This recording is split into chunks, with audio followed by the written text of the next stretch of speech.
عليكم ورحمة الله وبركاته. إن الحمد لله نحمده ونستعينه ونستغفره ونعوذ بالله من شرور أنفسنا وسيئات أعمالنا. من يهده الله فلا مضل له ومن يضلله فلا هادي له. أشهد أن لا إله إلا الله وحده لا شريك له وأشهد أن محمدا عبده ورسوله. قال تعالى في كتابه العزيز: يا أيها الذين آمنوا اتقوا الله وقولوا قولا سديدا يصلح لكم أعمالكم ويغفر لكم ذنوبكم ومن يطع الله ورسوله فقد فاز فوزا عظيما. أما بعد، فإن أصدق الحديث كتاب الله وخير الهدي هدي محمد صلى الله عليه وسلم وشر الأمور محدثاتها فإن كل محدثة بدعة وكل بدعة ضلالة وكل ضلالة في النار.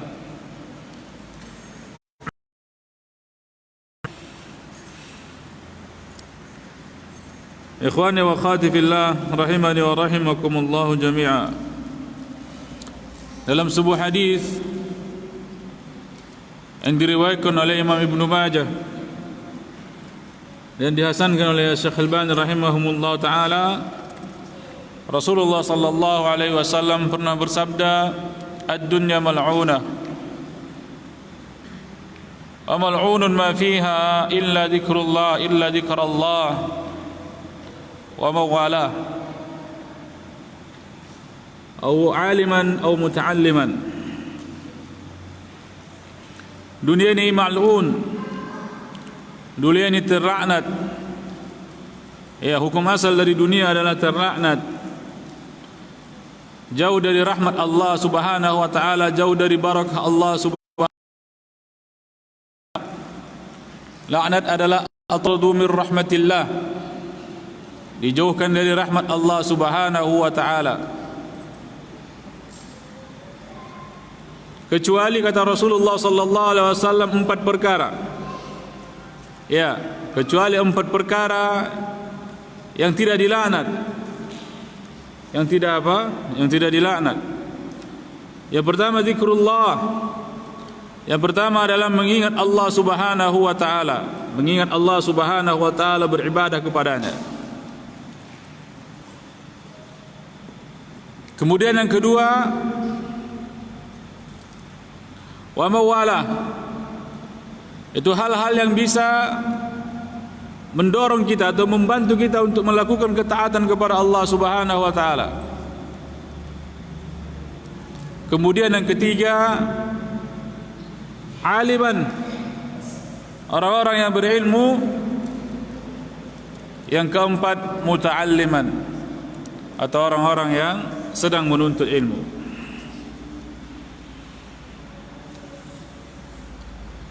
Oleh kerana itu, ayuhal hadirin wal hadirat rahimani wa rahimakumullah jami'a, jangan ada keinginan dari kita untuk berhenti menuntut ilmu. Ya, jangan ada keinginan, jangan ada niat kita untuk meninggalkan talabil ilm, meninggalkan ilmu.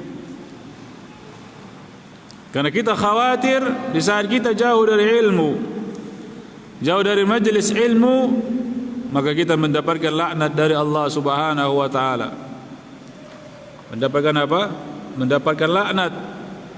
Ya, karena dunia ini mal'unah. Dunia ini terlaknat, wa mal'unah, wa mal'unun ma fiha, dan terlaknat apa yang ada di dalamnya. Karena manusia tercipta bukan untuk dunia. Ya, dunia tercipta bukan, manusia tercipta bukan untuk dunia. Sebenarnya manusia ini tercipta agar mereka beribadah kepada Allah subhanahu wa ta'ala, agar mereka menjadi penduduk surga, agar mereka menjadi penghuni surga. Namun kebanyakan manusia 99,99% memilih untuk ya masuk ke dalam neraka. Ikhwani wa akhwati fillah, rahimani wa rahimakumullah jami'a.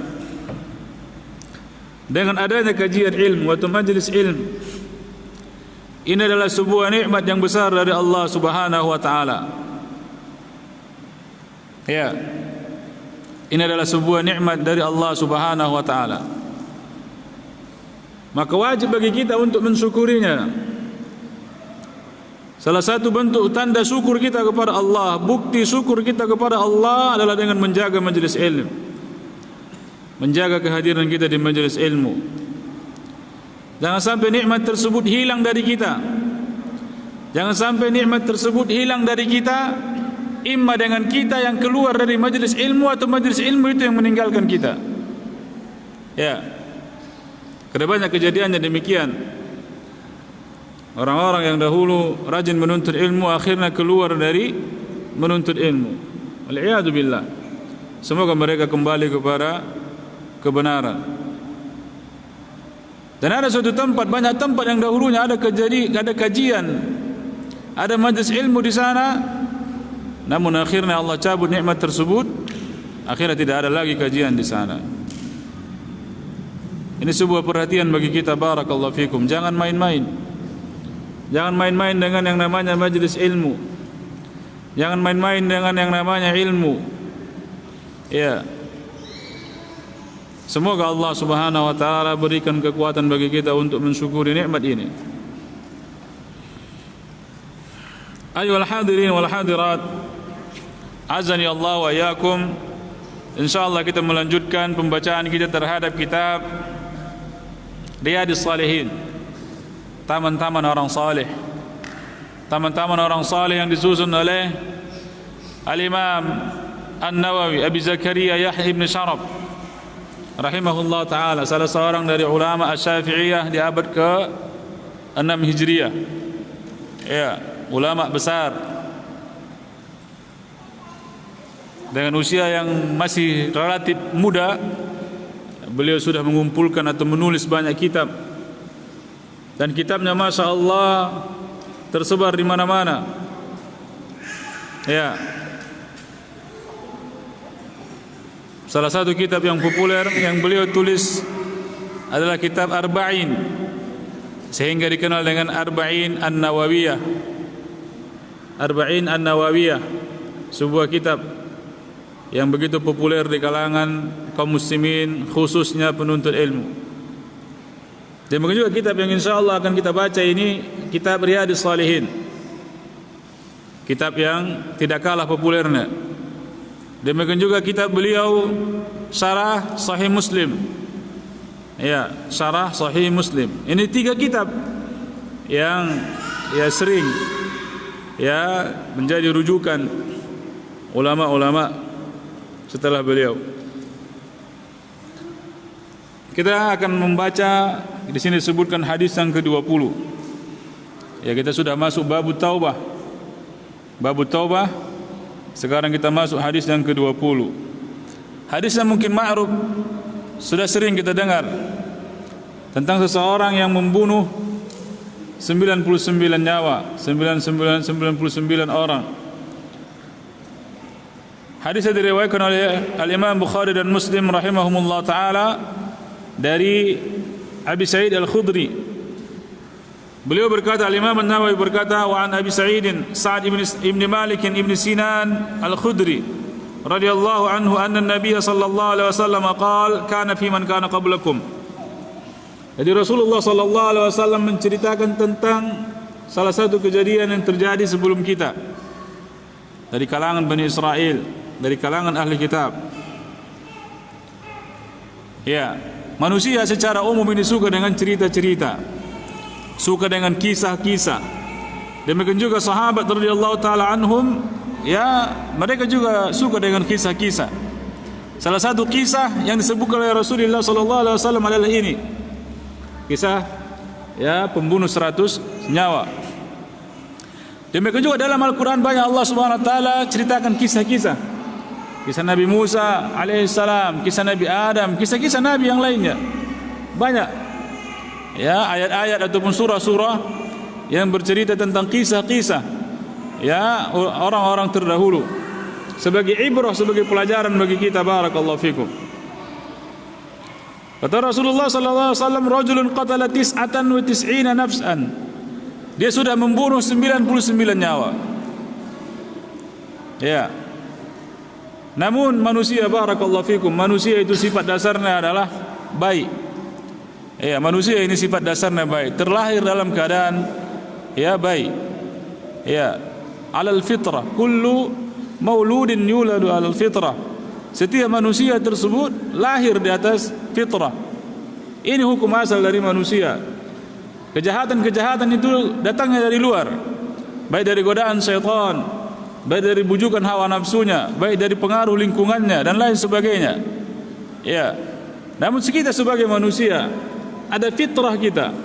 Ya, ada fitrah yang menyukai kebenaran, yang mencintai al-haq. Kemudian dia fasala an a'lami ahli al-ard. Dia ingin bertobat. Dia ingin bertobat. Namun dia bingung apakah masih ada taubat baginya. Ya, ini salah satu talbis iblis. Talbis iblis, ya, perangkap iblis, tipu daya iblis, tipu daya syaitan adalah menyatakan, memberikan was-was di hati kita bahwa tidak ada lagi taubat baginya. Di saat orang sudah lama berkecimpung dengan dosa, bergelimang dengan dosa, maka akan ada suatu titik di mana dia ragu apakah ada taubat baginya, seperti yang dialami oleh manusia ini. Ya. Dalam sebuah ayat Allah Subhanahu wa taala memerintahkan kepada Rasulullah sallallahu alaihi wasallam, "Qul ya ibadi alladzina asrafu ala anfusihim la taqnatu min rahmatillah. Innallaha yaghfiru dzunuba jami'a." Ini peringatan dari Allah Subhanahu wa taala bahwa ada di antara hamba-hamba Allah. Perhatikan, ada di antara hamba-hamba Allah yang merasa dirinya sudah tidak akan mungkin mendapatkan rahmat dari Allah Subhanahu wa taala. Dirinya sudah tidak mungkin diampuni. Ya. Syaitan karena sebab dosanya syaitan melepaskan anak panahnya, melepaskan kerancuan di hatinya bahwa tidak ada taubat bagimu. Maka di ayat ini Allah Subhanahu wa taala menyatakan innallaha yaghfiru dzunuba jami'a. Jadi rahmat maksudnya di sini adalah taubah. Allah Subhanahu wa taala yaghfiru dzunub. Ya, mengampuni dosa-dosa seluruhnya. Ya, mengampuni dosa-dosa seluruhnya. Lalu dia bertanya kepada penduduk di kampung tersebut, siapa manusia yang paling berilmu? Ini pentingnya ilmu, barakallahu fikum. Ini pentingnya ilmu. Ada sebuah kisah yang dialami oleh Atha bin Abi Rabah. Atha bin Abi Rabah, seorang budak, berwarna hitam kulitnya, perawakan tubuhnya. Namun Sulaiman ibn Abil Malik, ibni Marwan, ibn al-Hakam, khalifah pada saat itu. Perhatikan, khalifah pada saat itu, sebagai penguasa sepertiga dari jumlah dunia penduduk bumi pada saat itu, sepertiga dari mereka di bawah kekuasaan khalifah ini. Khalifah ini menguasai daerah yang begitu luas, mulai dari Andalusia, Spanyol saat ini, sebahagian Perancis, sebahagian Italia, ditambah dengan Mesir, ditambah dengan Sudan dan lain sebagainya, ditambah dengan Irak, Yaman, demikian juga Persia, ditambah dengan yang lainnya, bahkan sampai ke sebahagian Hindia. Jadi besar kekuasaannya. Namun karena dia membutuhkan ilmu, perhatikan, dia membutuhkan ilmu, dia harus menunggu Atha bin Abi Rabah selesai salat dahulu baru bertanya kepadanya. Jadi datang Atha bin Abi Rabah, salat di Masjidil Haram. Dia salat. Sebagai khalifah dia mau tidak mau harus menunggu karena dia yang butuh. Dia yang butuh kepada Atha bin Abi Rabah. Ditunggu beberapa saat. Setelah dia selesai salat, dia berpaling kepada khalifah. Khalifah bertanya kepadanya permasalahan manasik haji, karena dia pada saat itu ingin haji. Khalifah pada saat itu ingin haji, bertanya kepada Atha bin Abi Rabah tentang manasik haji. Ditanya. Selesai ditanya, Atha bin Abi Rabah kembali lagi menghadap kiblat. Dia belakangi, ini dia khalifah. Khalifah berkata kepada anaknya, "Wahai anakku, ingat kejadian hari ini. Ingat kejadian hari ini betapa kita merendahkan diri kita, menghinakan diri kita kepada seorang budak." Allahu Akbar, seorang budak yang Allah angkat kedudukannya karena apa? Karena ilmu. Bukan karena uang, bukan karena apa-apa. Budak tidak memiliki apa-apa.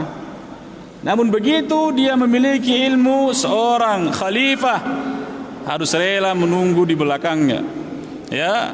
Demikian juga dengan merasa malu, dia dibelakangi oleh Atha bin Abi Rabah. Ini izzatul ilm.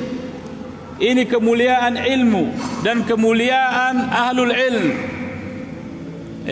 Ini yang jarang kita dapatkan dari ahlul ilm pada saat ini. Ulama-ulama pada saat ini. Kebanyakan ulama-ulama, demikian orang-orang saleh telah rusak dengan dunia. Telah rusak dengan hubus surah. Cinta dengan ketenaran, cinta dengan popularitas, cinta dengan hal-hal yang bersifat keduniawian. Akhirnya ini menyebabkan rusaknya tatanan masyarakat dimanapun dia berada. Maka barakallahu fikum, ini menjadi poin penting bagi kita, bahwa kemuliaan ilmu, demikian juga kemuliaan penuntut ilmu, kemuliaan seorang ulama adalah sesuatu yang harus kita jaga. Jangan kita rusak mereka dengan tujuan-tujuan kepentingan dunia kita. Ada seorang ustaz yang curhat tentang sebahagian perilaku event organisasi, event apa namanya? Organizer, yaitu panitia-panitia kajian yang lebih fokus untuk memperbanyak orang-orang yang hadir dalam kajiannya tanpa memperlihat kualitas dari kajian tersebut. Daurah yang seharusnya sebulan sekali atau 2 bulan sekali, mereka paksakan untuk 1 pekan sekali. Karena apa? Karena untuk at-takatsur, berbangga-bangga. Masjid kami sudah berhasil mengatakan seperti ini, yayasan kami sudah berhasil seperti ini, kajian kami berhasil seperti ini. Ini adalah sesuatu yang keliru. Dan itu bukan hanya kita alami dalam kajian ahli sunnah. Banyak juga ustaz-ustaz dari sebelah, ustaz-ustaz dari sebelah yang curhat juga seperti ini. Banyak orang-orang kaya yang lebih tertarik untuk mengadakan tablik akbar katanya. Kalau kita daurah, bagi mereka istilahnya tablik akbar. Tanpa memperhatikan kualitas dari santri-santri yang berada di sana. Jadi ini menjadi perhatian bagi kita. Demikian juga ada curhatan lagi dari yang lain. Mereka sibuk mengadakan daurah. Ini kritikan bagi kita semua. Sibuk mengadakan daurah, namun kurang perhatian untuk apa? Untuk ilmu seperti kajian-kajian yang kita lakukan. Kalau daurah itu seharusnya hanya seperti apa? Seperti garam. Jangan terlalu banyak. Banyaknya adalah kajian-kajian yang seperti kita lakukan, kajian membedah kitab. Wallahu taala a'lam bishawab. Fadulla ala rahibin. Akhirnya tadi orang yang telah membunuh 99 nyawa tadi ditunjukkan kepada rahib, ahlul ibadah. Fadulla ala rahib, orang-orang yang beribadah di tempat ibadahnya. Fa'atahu faqal, kemudian dia datang kepada rahib tersebut, ahli ibadah tersebut, dan bertanya kepadanya, "Aku telah membunuh 99 nyawa. Aku sudah membunuh 99 nyawa, fahal lahu min taubah?" Maka adakah taubat untukku? Adakah taubat untukku? Lalu kata rahib tersebut, "La." Tidak ada taubat bagimu. Masya Allah. Ini fatwa yang keluar dari atas kebodohan. Jadi bahaya. Kebodohan tersebut musuh bagi pemiliknya. Kebodohan tersebut adalah musuh. Kebodohan adalah musuh. Orang yang bodoh sekalipun, perhatikan, orang yang bodoh sekalipun di saat dikatakan kau bodoh, dia akan marah. Orang yang bodoh, dia memang bodoh, dia mengakui dia bodoh, namun di saat dikatakan kepadanya kau bodoh, dia akan marah.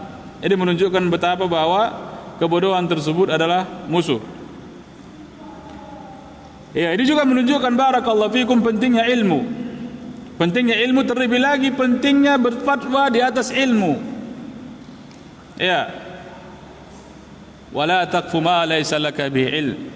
Allah Subhanahu wa taala peringatkan hal ini. Janganlah kalian ikuti, jangan kalian ucapkan sesuatu yang kalian tidak ketahui.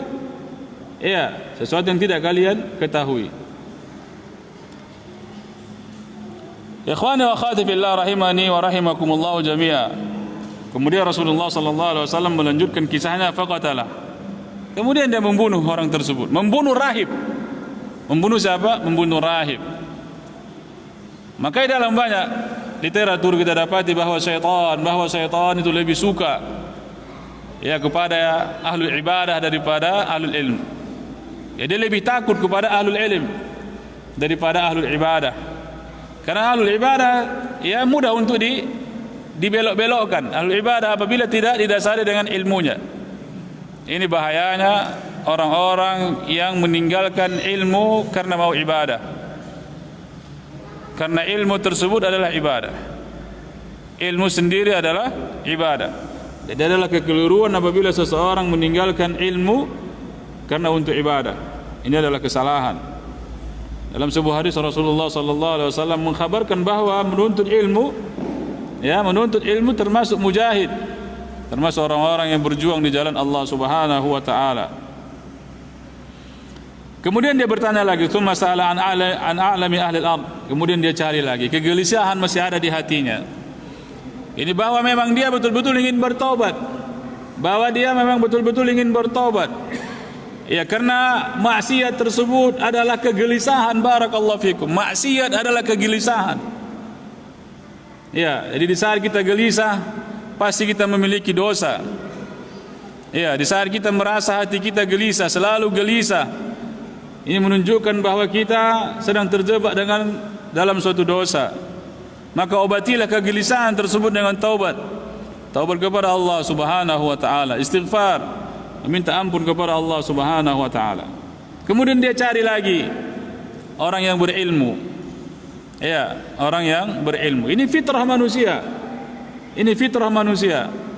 Di saat dia ingin mengetahui sesuatu, dia akan mencari orang yang tahu.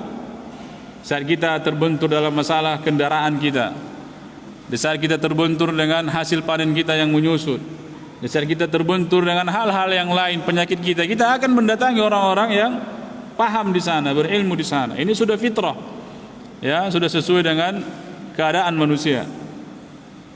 Fadulla ala rajulin alimin. Akhirnya beliau ditunjukkan kepada seseorang yang alim, orang-orang yang berilmu. Faqal innahu qatala mi'at. Kemudian dia ceritakan keadaan dirinya. Keadaan dirinya apa? Ya sudah membunuh 100 jiwa. Membunuh 100 jiwa itu bukan dosa yang ringan. Ya, membunuh adalah dosa yang besar. Ya. Dalam sebuah ayat Allah Subhanahu wa taala ancam orang-orang yang membunuh orang-orang yang beriman. Wa may yaqtul mu'minan muta'ammidan fajazaohu jahannam. Fajazaohu jahannam, tempatnya balasannya adalah jahannam khalidan fiha. Dia akan kekal di dalamnya. Ya, menurut ahli sunnah wal jamaah, khalidan di sini adalah dalam waktu yang panjang. Ya, dalam waktu yang panjang dia akan disiksa di dalam neraka. Tidak seperti pemahaman orang-orang Khawarij. Nah, di saat mereka mengatakan khalidan di sini artinya kekal dalam neraka, berarti orang yang membunuh kafir. Ya. Ini tidak. Ini bukan penafsiran ahli sunnah wal jamaah, ini penafsiran orang-orang Khawarij. Membunuh itu adalah maksiat, adalah dosa, namun belum sampai kepada kekufuran. Belum sampai kepada kekufuran, kecuali dia menganggap membunuh tersebut adalah halal. Ya, kecuali dia menganggap pembunuhan tersebut adalah halal. Ya.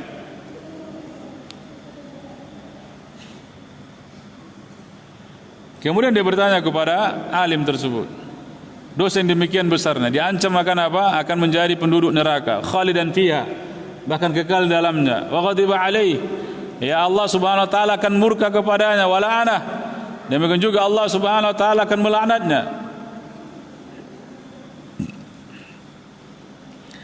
Ya, kemudian kata orang alim tersebut, "Na'am." Iya. Ya. Engkau masih mendapatkan kesempatan untuk bertobat kepada Allah Subhanahu wa taala. Kemudian dia katakan, "Wa ma yahulu bainahu wa bainat taubah?" Apa yang menghalangimu? Apa yang menghalangi antara dirimu dan taubat? Tidak ada. Iya. Yang menjadi masalah, ya kita belum mendapatkan taufik dari Allah Subhanahu wa taala untuk apa? Untuk bertobat. Namun di sana ada solusi yang lain, barakallahu fikum. Di saat hati kita belum tergerak untuk bertobat, karena asiknya kita ataupun karena beratnya kita untuk meninggalkan dosa, di sana ada suatu ibadah, yaitu istighfar, yang bisa kita lakukan untuk apa? Untuk menghapus atau minimal untuk mengurangi kadar dari dosa-dosa tersebut. Ya, salah satu mungkin dosa yang sering kita lakukan, walaupun ini kita anggap sebagai dosa yang ringan, ya, dosa yang kecil, yaitu melihat aurah wanita. Melihat aurah wanita adalah dosa. Adalah apa? Adalah dosa. Nah, namun kita berat untuk apa? Untuk meninggalkannya. Kita berat untuk meninggalkannya. Ya, maka di sana ada ibadah yang diajarkan oleh Rasulullah sallallahu alaihi wasallam, yaitu memperbanyak istighfar terhadap dosa-dosa tersebut atau dosa-dosa yang lainnya. Ya, teringatnya kita terhadap suatu dosa ini adalah nikmat dari Allah Subhanahu wa taala. Terkadang di saat kita duduk termenung atau sedang menunggu sesuatu, ada lintasan di benak kita, ya, masuk ke dalam memori kita tentang suatu dosa. Ini suatu nikmat yang Allah berikan kepada kita, kesempatan bagi kita untuk taubat atau istighfar. Taubat untuk atau istighfar. Kita teringat, iya ya, waktu dulu sering ngambil, ya, buah mangga wa itu. Maka di sana ada kesempatan untuk apa? Untuk taubat. Oh ya, dulu pernah nyuri ayam wa itu, ya. Maka ini apa? Kesempatan bagi kita untuk apa? Untuk bertobat. Nah, kemudian dia berkata, alim tersebut, perhatikan, dia kasih solusi. Dia kasih solusi bagaimana caranya agar dia berhenti dari dosa-dosanya. Solusi yang begitu bagus dari seorang alim. Apa solusinya? Intalik ila ardi kada wa kada. Pindah engkau ke sana, katanya. Pindah engkau ke kampung, ya, yang lain. Fa inna biha unasan ya'buduna Allah ta'ala fa'budillah ma'ahum. Di sana ada manusia-manusia yang rajin beribadah kepada Allah Subhanahu wa taala. Allahu akbar. Jadi saat kita ingin bertobat, kita harus ambil komunitas yang mendukung kita untuk apa? Untuk bisa langgeng istiqamah dalam taubat. Kalau tidak, ya sudah, ya, selesai hari ini kita bertobat, pekan depan kita akan, ya, melakukan dosa lagi. Ya, karena apa? Karena kita tetap tinggal di komunitas yang mendukung kita untuk melakukan dosa lagi. Ya, kemudian ini seorang alim, ya, dibenarkan oleh Rasulullah sallallahu alaihi wasallam bahwa kalau ingin bertaubat, ingin istiqamah dalam taubat, pindah, cari komunitas yang mendukung kita untuk betul-betul bertaubat kepada Allah Subhanahu wa taala. Wala tarji ila ardika fa inna ardusu. Jangan engkau pulang lagi ke negerimu. Jangan pulang kampung lagi ke sana. Ya, walaupun mungkin hari raya, jangan pulang. Ya, bukan seperti itu, ya. Jangan pindah lagi ke kampungmu. Mungkin sekali-sekali boleh. Ini juga pentingnya bagi kita untuk meninggalkan teman-teman yang buruk. Teman-teman yang selalu mengajak kita untuk melakukan maksiat. Teman-teman yang selalu mengajak kita untuk melakukan dosa. Tinggalkan mereka. Tinggalkan mereka. Perbanyak kawan-kawan, ya, yang apa? Yang mengantarkan kita untuk selalu istiqamah dalam taubat kita. Ya, akhirnya dia menerima saran dari alim. Kenapa? Dia betul-betul ingin bertobat. Ingin bertobat.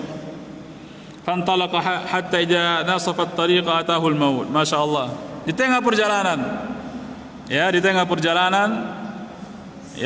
dia meninggal dunia. Namun di sini ada kisah yang menarik disampaikan oleh Rasulullah sallallahu alaihi wasallam. Fakhtasamat fihi malaikatur rahmah wa malaikatul adab. Di saat dia meninggal dunia tersebut, di pertengahan jalan, ya, maka terjadilah pertikaian atau perbedaan pendapat antara malaikat adab dan malaikat rahmat. Karena kita ketahui sebagaimana hadis yang diriwayatkan oleh Al-Imam Ahmad rahimahullah taala dari Al-Bara ibn Azib, bahwa di saat seseorang meninggal dunia itu ada dua keadaannya. Imma yang turun kepadanya malaikat rahmat, membawa permadani dari surga, membawa kafan dari surga, membawa wangian-wangian dari surga. Atau sebaliknya, malaikat azab yang turun kepadanya menyambut ruhnya dengan membawa permadani dari neraka. Ya, kafan yang begitu panas dari neraka, dan begitu juga bau yang demikian busuk. Ini keadaan yang disebutkan oleh Rasulullah sallallahu alaihi wasallam. Jadi kita tinggal berdoa, banyak-banyak berdoa kepada Allah Subhanahu wa taala agar malaikat yang mencabut ruh kita. Ya, kalau malaikat mautnya sama, satu aja. Namun pengiringnya itu yang berbeda. Kalau dia orang yang mukmin, orang-orang yang bertakwa, pengiringnya malaikat rahmat. Seperti kita sebutkan tadi, salah satu ya kriteria mereka dengan wajah berseri-seri. Ya, dengan wajah berseri-seri, mencabut ruhnya dengan lembut seperti air yang dikeluarkan dari ceret. Ya, ini barakallahu fikum kabar dari Rasulullah sallallahu alaihi wasallam. Ya, akhirnya apa? Akhirnya malaikat rahmat dan malaikat azab ikhtasamat. Ya, berbeda pendapat.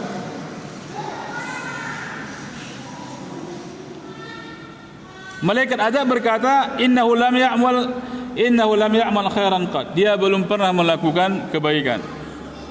Ini alasan apa? Alasan malaikat azab. Kemudian malaikat rahmat mengatakan, ja'a taiban muqbilan ila Allah taala. Dia ini sudah berangkat dari negerinya, ingin hijrah. Ingin apa? Ingin hijrah. Ya, ini sebagai bukti bahwa dia telah melakukan kebaikan. Akhirnya Allah Subhanahu wa taala mengutus malaikat dalam bentuk ya Bani Adam, dalam bentuk manusia. Ini salah satu ya keutamaan malaikat. Mereka bisa merubah bentuk menjadi apa? Menjadi manusia. Ya.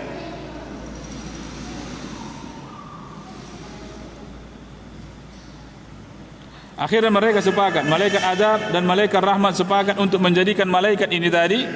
Jadi ada 3 malaikat, malaikat azab, malaikat rahmat, dan malaikat yang datang dalam bentuk manusia. Kemudian mereka bersepakat, malaikat azab dan malaikat rahmat, untuk menjadikan malaikat ini sebagai apa? Hakaman, sebagai hakim di dalam permasalahan mereka. Kemudian malaikat ini beri solusi. Solusinya mudah, tidak bawa dalil banyak-banyak. Ini juga bagi kita barakallahu fikum. Ya, di saat kita ditunjuk sebagai hakim atau ingin memposisikan diri kita sebagai hakim, maka beri solusi yang termudah. Ya, jangan solusi yang tersulit. Ya, namun cari solusi yang mudah untuk dilakukan. Qisu ma bainal ardaini fa ila ayyatuhuma kana adna fawalah. Perhatikan. Akhirnya malaikat tersebut memberikan solusi. Coba ukur antara apa? Antara tempat kematian ini ya dengan kampung halamannya. Ukur juga kemana? Ke tempat tujuannya. Ya, tempat tujuannya umpamanya di sini. Di sini dia tempat meninggal. Di sana tadi dia sudah ya bertanya kepada alim untuk apa? Untuk berhijrah, untuk pindah tempat. Ya, kemudian malaikat tersebut mengukur, ya, menghitung jarak kilometernya atau jarak jauhnya. Kemudian mereka dapati bahwa dia lebih dekat kemana? Ke daerah tujuannya. Shibron, hanya 1 jengkal. Ya. Namun ada riwayat lagi barakallahu fikum. Perhatikan, ada sebuah riwayat yang mengkhabarkan bahwa Allah Subhanahu wa taala berfirman kepada bumi, memerintahkan kepada bumi, ya, ini agar mendekat, ya, dan ini agar menjauh, dan ini agar mendekat. Buminya yang berpindah. Di sini ada ibrah bagi kita barakallahu fikum. Di sini ada ibrah bagi kita bahwa Allah Subhanahu wa taala akan membantu orang-orang yang jujur. Orang-orang yang jujur ingin berubah, Allah akan bantu dia. Ya. Aman jahada fina lanahdiyannahum subulana. Allah Subhanahu wa taala memberikan hal ini, memberikan janji ini kepada orang-orang yang sungguh-sungguh untuk berubah. Orang-orang yang sungguh-sungguh untuk memperbaiki dirinya, Allah Subhanahu wa taala akan bantu dia. Ini hal yang mungkin aneh, ya kan? Namun beginilah cara Allah Subhanahu wa taala membantu hambanya yang ingin bertaubat. Iya. Akhirnya Allah Subhanahu wa taala perintahkan kepada bumi untuk apa? Ya, kalau jarak ini agar mendekat, ya, tujuannya mendekat, dan ini agar menjauh. Akhirnya apa? Lebih dekat kepada negeri tujuannya. Ya, kemudian dia diambil oleh malaikat apa? Malaikat rahmat. Jadi barakallahu fikum, dari hadis ini sesuai dengan bab yang disusun ataupun yang ditulis oleh Al-Imam An-Nawawi rahimahullah ta'ala tentang terbukanya pintu taubat. Tidak ada yang menghalangi kita dengan taubat. Tidak ada yang menghalangi kita dengan taubat kecuali taufik dari Allah Subhanahu wa taala yang belum mungkin datang, ya, yang mungkin belum datang kepada kita. Sehingga kita masih menunda-nunda untuk bertaubat. Sehingga nanti sudah nampak kematian di pelupuk mata kita, barulah kita di sana bertobat. Pada saat itu tidak ada lagi gunanya bertobat. Allah Subhanahu wa taala tidak menerima taubat orang-orang yang demikian keadaannya. Di saat nyawanya sudah berada di tenggorokannya, di saat dia sudah melihat kematiannya, baru dia bertobat. Maka ini tidak ada gunanya. Maka di hari ini barakallahu fikum, ya, kita bertobat kepada Allah Subhanahu wa taala. Terkhusus, kita ulangi lagi, barakallahu fikum, terkhusus dari dosa-dosa kesyirikan. Dari dosa-dosa kesyirikan yang kita tahu ataupun yang kita tidak tahu bahwa itu adalah kesyirikan. Dari dosa-dosa kesyirikan yang masih kita ingat atau yang sudah kita lupakan, kita bertobat kepada Allah Subhanahu wa taala. Karena Allah Subhanahu wa taala tidak pernah lupa. Dosa, lupanya kita dari dosa bukan berarti dosa tersebut sudah diampuni, tidak. Lupanya kita dari dosa bukan berarti dosa tersebut sudah diampuni. Maka mari kita bertobat kepada Allah Subhanahu wa taala dari dosa-dosa kita, terkhusus dosa-dosa kesyirikan. Karena dosa-dosa kesyirikan tidak ada manfaatnya. Dahulu mungkin kita biasa datang ke dukun, ya, bertanya kepada dukun tersebut tentang nasib kita di esok hari. Atau mungkin dahulu di saat kita remaja kita suka membaca apa tadi? Ya, zodiak, ramalan-ramalan perbintangan. Ya, atau dahulu kita suka, ya, untuk apa? Untuk menganggap sialnya sesuatu. Ya, ada tanggal sial, ada hari sial dan lain sebagainya. Ini adalah bentuk-bentuk kesyirikan. Ya, demikian juga dosa kesyirikan-kesyirikan yang lain. Dosa kesyirikan ini sangat banyak. Makanya kita ulangi barakallahu fikum, kita taubat dari dosa-dosa kesyirikan yang kita tidak tahu. Karena banyak dosa kesyirikan yang kita tidak tahu namun kita lakukan mungkin. Ataupun dosa-dosa kesyirikan yang kita tahu. Atau dosa-dosa kesyirikan yang kita sudah mungkin lupa. Iya. Demikian juga dosa-dosa kesyirikan yang masih kita ingat.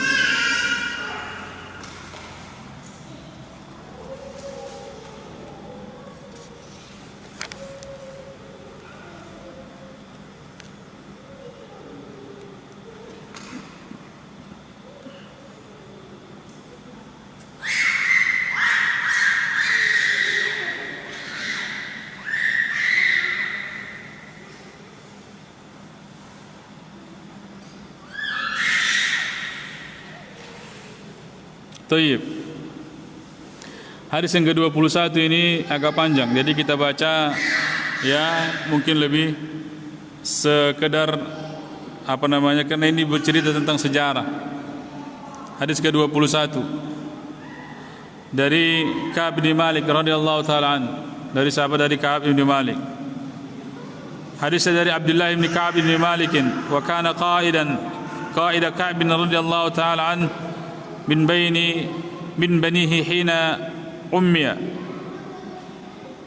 Ya, qala sami'tu Ka'ba ibn Malik radhiyallahu anhu yuhaddithu bi hadithin hina takhallafa an Rasulillah sallallahu alaihi wasallam fi ghazwati Tabuk. Ya, ini sejarah tentang perang Tabuk. Perang yang terjadi di tahun keberapa? PR-nya hari apa Rasulullah sallallahu alaihi wasallam meninggal dunia? Hari Senin. Satu lagi PR-nya apa? Hah? Ya, istri Rasulullah sallallahu alaihi wasallam Aisyah berapa lama bersama Rasulullah sallallahu alaihi wasallam? 8 tahun. Dimulai tahun kedua Hijriah. Berakhir di tahun ke-11 Hijriah. Ya, antara 8 sampai 8 lebih ya. 8 tahun lebih. Tidak sampai 11. Ya, karena Rasulullah SAW menikah bersama Aisyah itu di bulan Syawal. Ya, di tahun kedua Hijriah setelah perang Badar, Rasulullah SAW ya satu rumah dengan Aisyah. Sebelumnya Rasulullah SAW sudah menikah bersama Aisyah itu di Makkah, namun belum satu rumah. Ada 3 tahun jarak antara pernikahan dengan ya satu rumahnya Rasulullah SAW. Jadi ini boleh. Takut umpamanya ya gabetan kita diambil orang lain, nikahi dulu. Nikahi. Kapan satu rumahnya? Belakangan. Ya, dia mungkin mengatakan aku mau bang nikah, namun aku sekolah dulu. Enggak apa-apa, nikah aja. Ya, kapan satu rumahnya? Tunggu tamat. Ya, enggak masalah. Ya, kalau antum sabar. Tayyib, ahsantum barakallahu fikum. Ini perang Tabuk ya di tahun keberapa? Apa Naila? Perang Tabuk. Ya, itu PR-nya. Qala Ka'bun lam atakhallaf an Rasulillah sallallahu alaihi wasallam fi ghazwatin ghazaha qattu illa fi ghazwati Tabuk. Ya. Dia bercerita bahwa aku tidak pernah tinggal dari peperangan Rasulullah sallallahu alaihi wasallam kecuali perang Tabuk. Ghaira anni qad takhallabtu an fi ghazwati Badar. Walaupun demikian aku juga pernah tertinggal dari peperangan Badar. Perang apa? Perang Badar. Walam yu'atab ahadun takhallafa an. Dan tidak ada cacian dan tidak ada hinaan kepada orang-orang yang tidak ikut perang Badar. Berbeda dengan orang-orang yang tidak ikut perang Tabuk. Innama kharaja Rasulullah sallallahu alaihi wasallam wal muslimuna yuriduna 'ira Quraisy hatta jama'a Allah taala bainahum wa bain aduwwihim ala ghairi mi'ad. Dia menceritakan di sini bahwa peperangan Badar itu adalah peperangan tanpa disengaja. Ya. Rasulullah sallallahu alaihi wasallam bertujuan untuk mengejar kafilah dagang Quraisy yang pada saat itu dipimpin oleh Abu Sufyan, membawa harta yang berlimpah. Ya. Namun Abu Sufyan ngirim informasi kepada penduduk Makkah bahwa dia sedang diintai, sedang dikejar oleh Rasulullah sallallahu alaihi wasallam. Lalu keluarlah Abu Jahal bersama orang-orang Quraisy dari Makkah untuk menyelamatkan ya kafilah dagang mereka.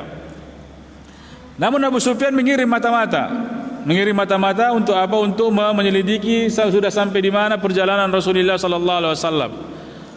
Lalu didapati bahwa Rasulullah sallallahu alaihi wasallam menunggu mereka di Badar. Menunggu karena ini jalannya. Jalan dari Syam menuju Makkah itu lewat Badar. Kemudian mereka ambil jalan pintas, jalan lain dari menyusuri ya Laut Merah.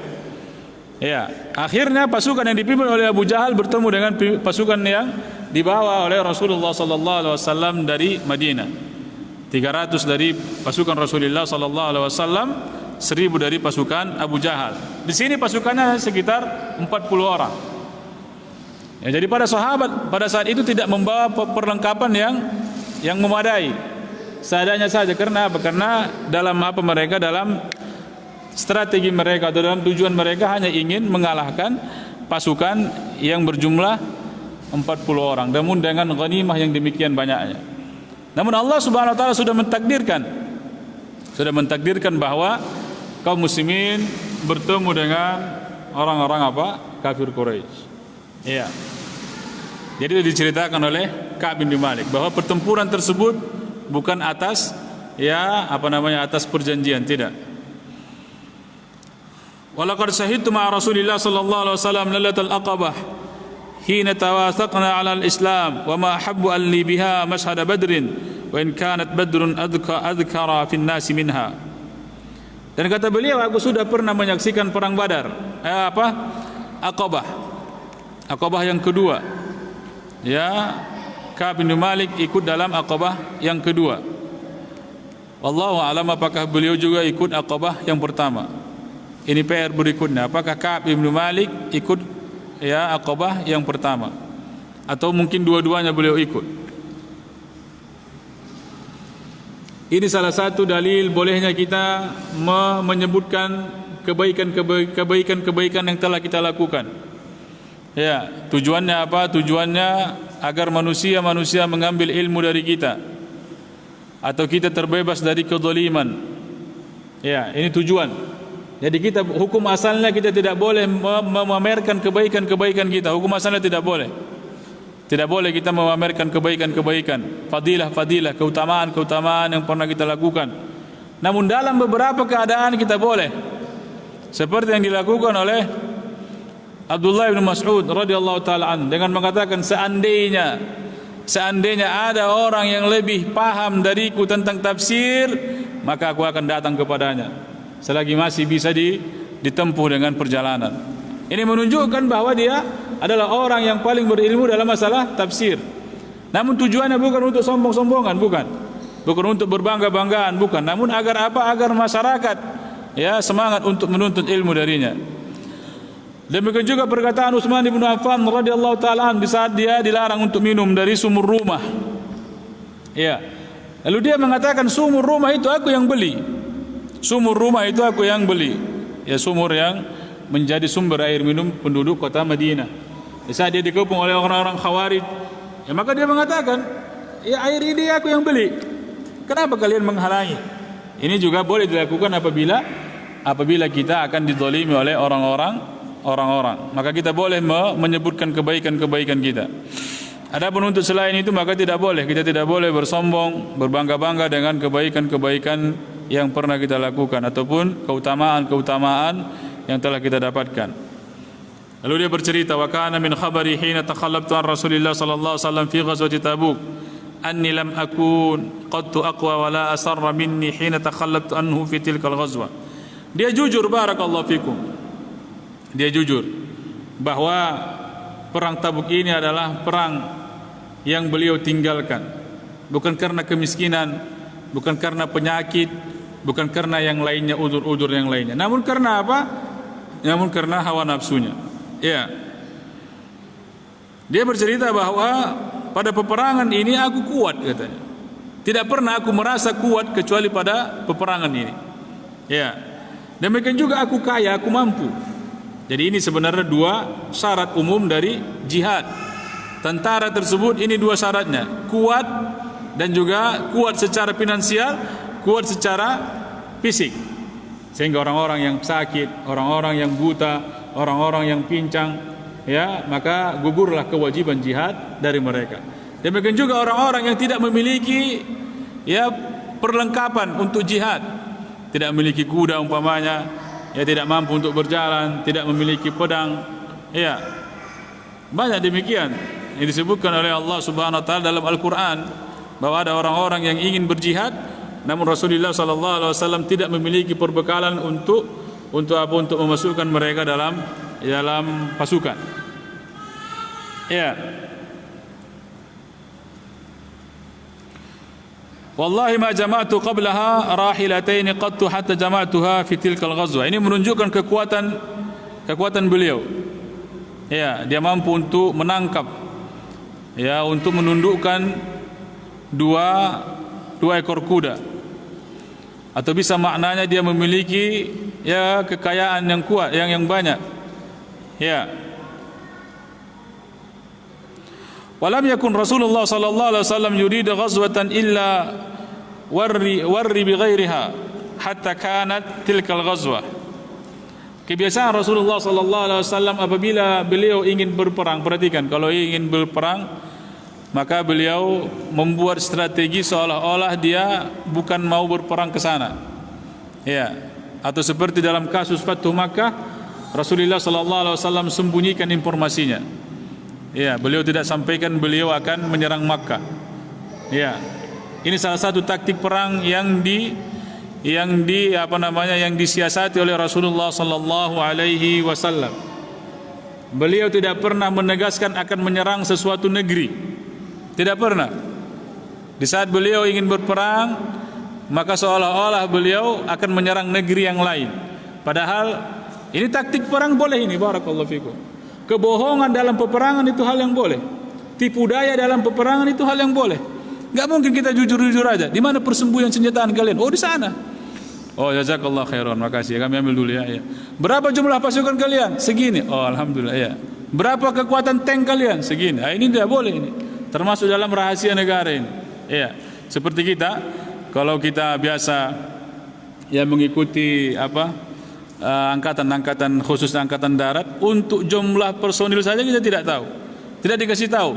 Salah satu personil yang disembunyikan dari khalayak ramai adalah personil Kopassus. Tidak tahu berapa jumlah pastinya. Iya. Dan ini adalah strategi dalam peperangan, dalam pertempuran. Tidak mungkin kita bongkar semuanya. Iya. Dan boleh di sana melakukan apa? Melakukan tipu daya. Iya. Karena ada sebagian orang berpandangan, ya kalau perang juga harus jujur.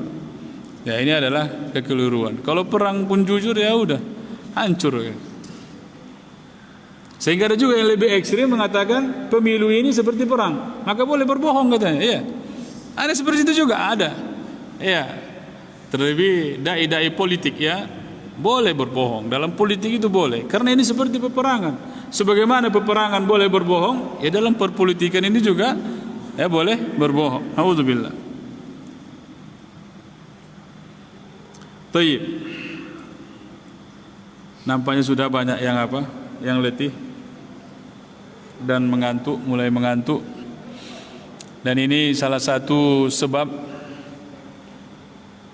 kelirunya kita dalam memilih jadwal kajian. Jadwal kajian yang seperti ini metodenya, itu baiknya habis maghrib sampai menjelang Isya. Iya. Kalau setelah Isya itu disarankan oleh para ulama, ya cara menuntut ilmunya dengan apa? Dengan ngobrol. Iya. Dahulu para ulama apabila setelah Isya mereka ngobrol. Ya namun ngobrolin ilmu. Seperti Al-Imam Abdurrahman Ibnu Mahdi ketemu dengan ya Al-Waqi, Imam Al-Waqi rahimahullah taala. Demikian juga seperti Abu Zur'ah ketemu dengan Imam Abu Ahmad rahimahumullah taala. Dan mereka ngobrol dua arah dia. Kalau satu arah ya seperti ini ngantuk. Ya, kita kalau habis maghrib itu ngobrol dua arah sampai subuh pun tahan. Ya, seperti yang mereka alami. Ya, ulama-ulama ini apabila mereka bertemu ngobrol dari Isya sampai subuh, itu mereka tahan. Ya, karena apa? Karena memang begitu keadaan kita manusia, sanggup kita. Selesai kita kajian ini, kita ngobrol tahan kita ini, sampai jam 12 pun tahan, sampai subuh pun tahan. Ya. Ini namun sudah Allah takdirkan ataupun namun sudah Allah pilihkan bahwa kajian kita ya ba'da Isya. Kalau ba'da Isya ya jamnya paling terbatas. Ya, kalau kajian satu arah ya jadwalnya ataupun jamnya itu terbatas. Setelah itu ya sudah ngantuk. Karena memang jam istirahat. Ya, jam istirahat. Hanya beberapa orang yang mungkin yang Allah berikan kekuatan untuk tidak mengantuk. Tayyib. Untuk menyegarkan, maka kita buka sesi tanya jawab. Insyaallah lanjutan kisahnya, hadisnya masih panjang. Barakallahu fikum. Ya, berapa halaman lagi? Ya, panjang lagi hadisnya. Kalau kita baca mau nanti sampai jam 11.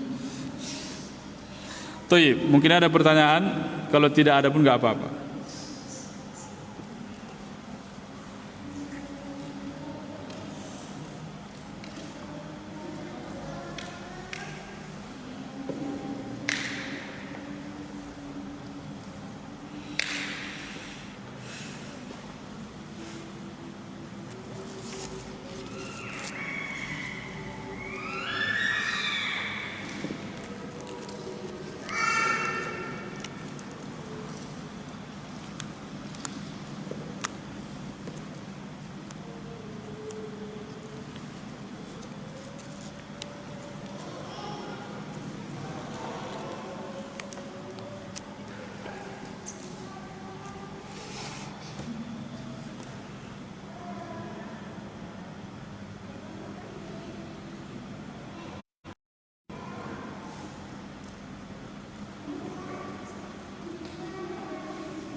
Tapi kalau tidak ada, alhamdulillah.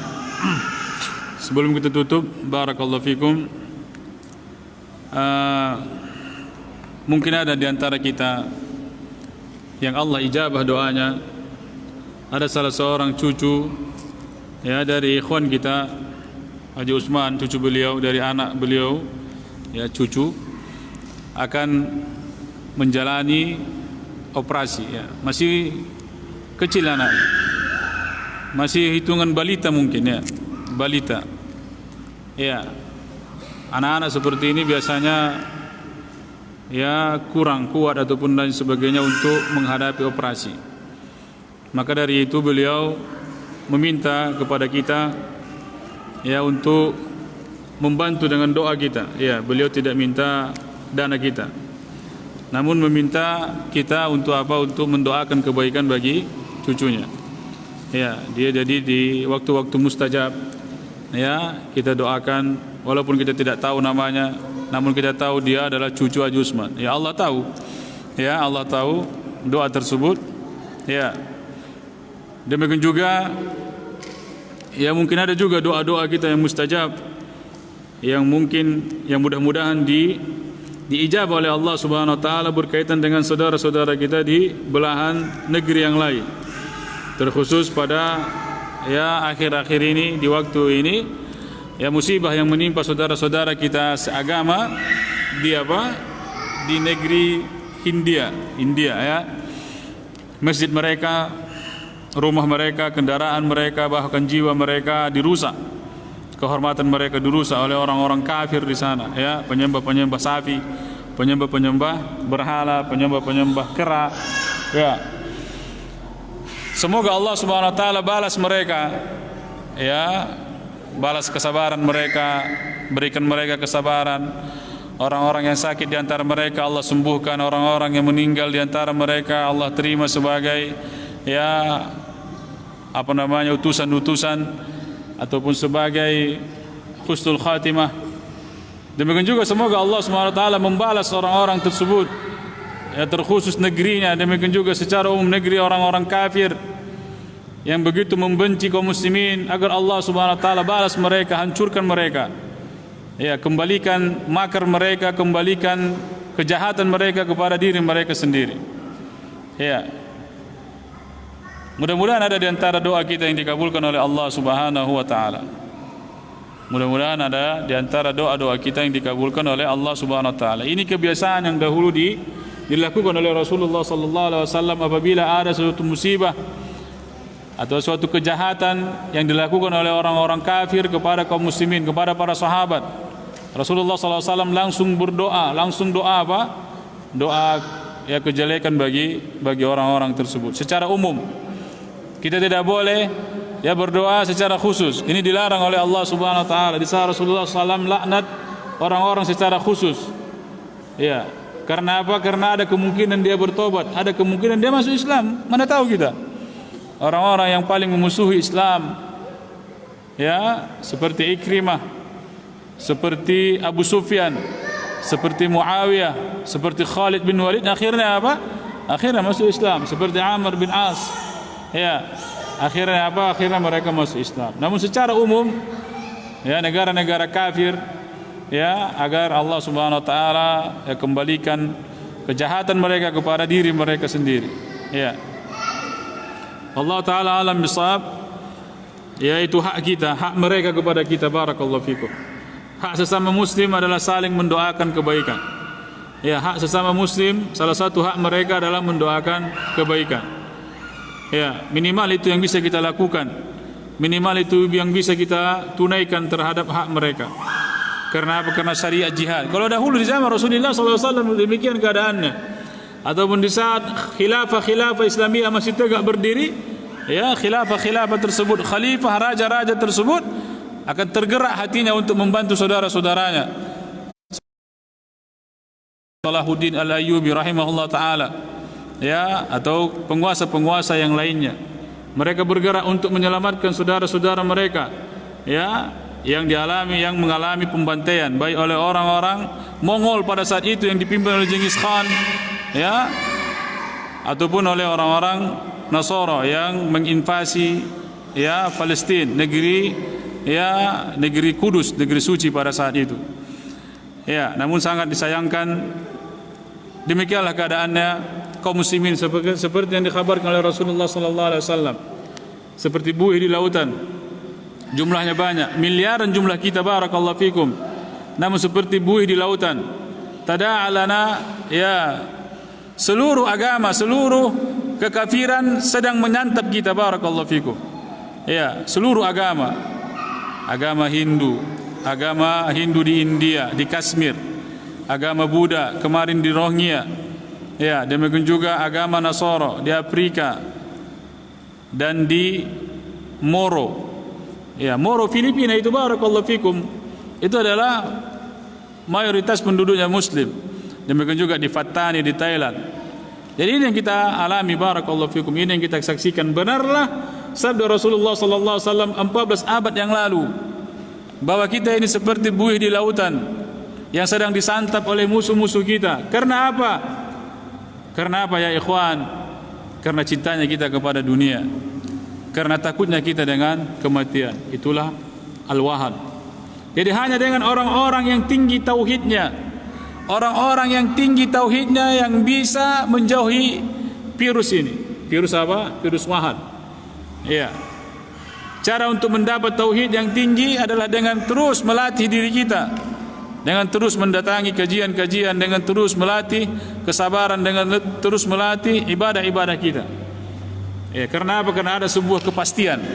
Ada sebuah kepastian bahwa penderitaan ini akan berakhir barakallahu fikum.